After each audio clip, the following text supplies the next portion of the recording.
The Oscar-Grouch syndrome. Avoiding the Oscar-Grouch syndrome, Helga Bender.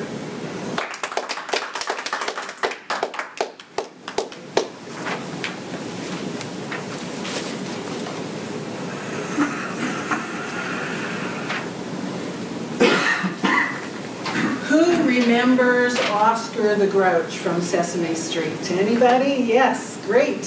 He was a green puppet who was nasty and miserable to everybody, and he lived in a garbage can. Now, some of us may identify with that Oscar the Grouch syndrome that he had experienced.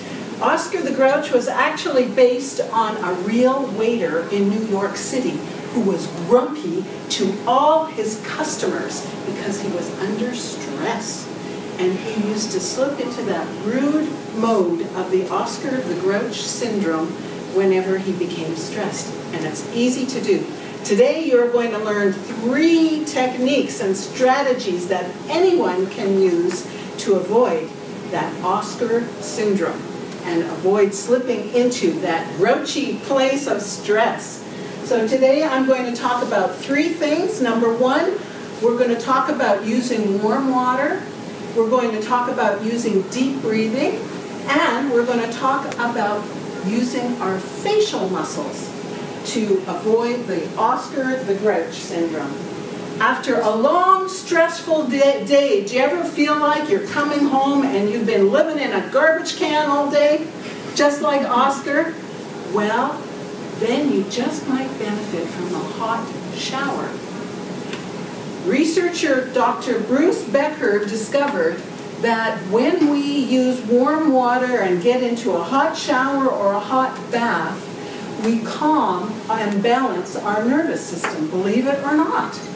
And what happens is we're triggering the same kind of positive emotional hormones as when we experience emotional warmth.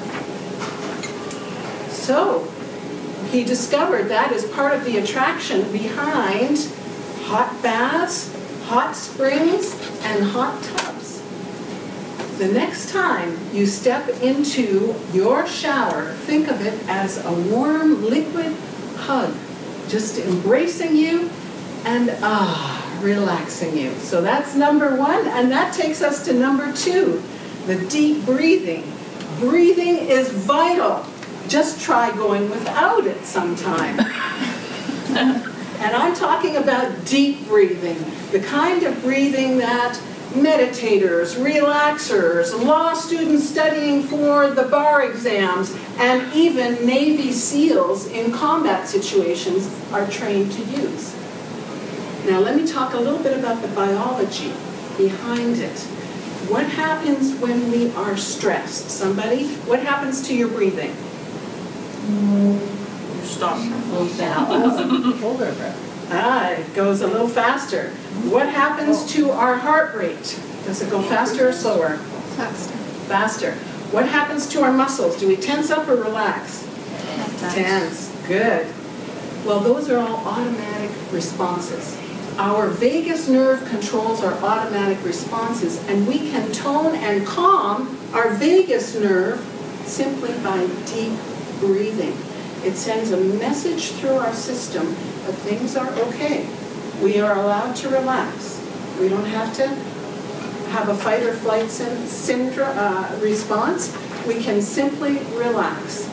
The other thing that happens with deep breathing is we're pulling oxygen into our bodies and into every organ, and we're balancing our oxygen. We're balancing it in our brain. When we're really under high stress, we can barely think. But when we start deep breathing, we're pulling in the oxygen and balancing our brain so we can think with more clarity and more calmness and more peacefulness and avoid that Oscar the Grouch syndrome.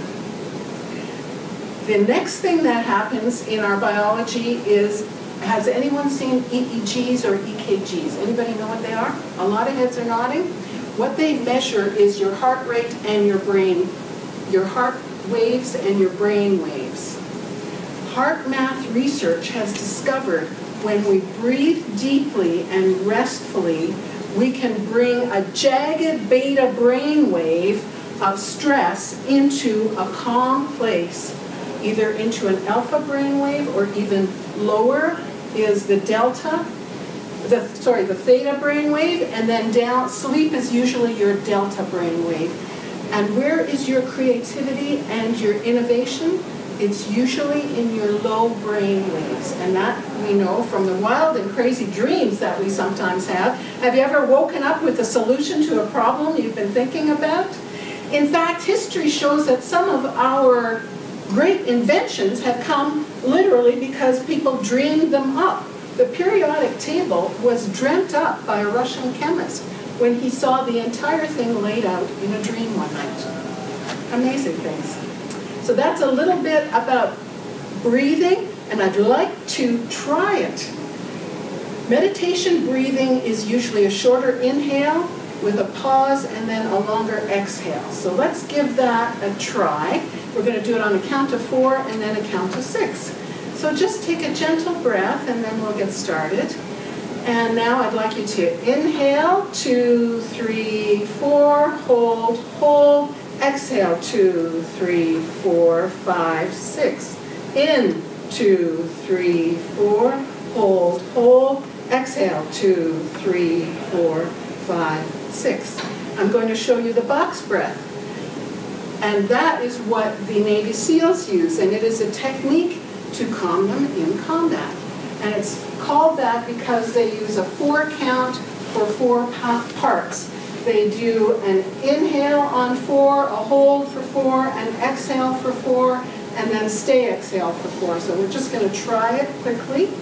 So inhale, 2, 3, 4, hold, 2, 3, 4, exhale, 2, 3, 4, stay exhale, 2, 3, 4. And that forms a box. And that's how they use that word to help them remind them of how to do their combat breathing. The third technique is using your facial muscles to smile. Believe it or not, your body cannot tell the difference between a real smile and a fake smile. And I can explain all the research to you about the proof behind that, but when we try it ourselves, then we know how it works. So what I'd like you to do, we all know the shape of a smile, right?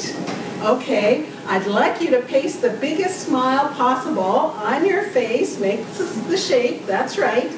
Now, I would like you to show your pearly whites in there, make your eyes smile too, and flash it to the victim beside you, on each side of you. And make eye contact while you're at it. There you go. Okay, now with a big sigh, go, that's over. You know what? That was very nicely done, and you look more relaxed. I hope you feel more relaxed. So today we have learned 3 strategies. What were they? Hot water, like a hot shower. We have learned the second one, which was deep breathing, and the third one was to smile, and it doesn't even have to be a real smile. And you can be de-stressed at work or in the checkout lineup that's so long, and you can avoid the Oscar the Grouch syndrome. Mr. Toastmaster.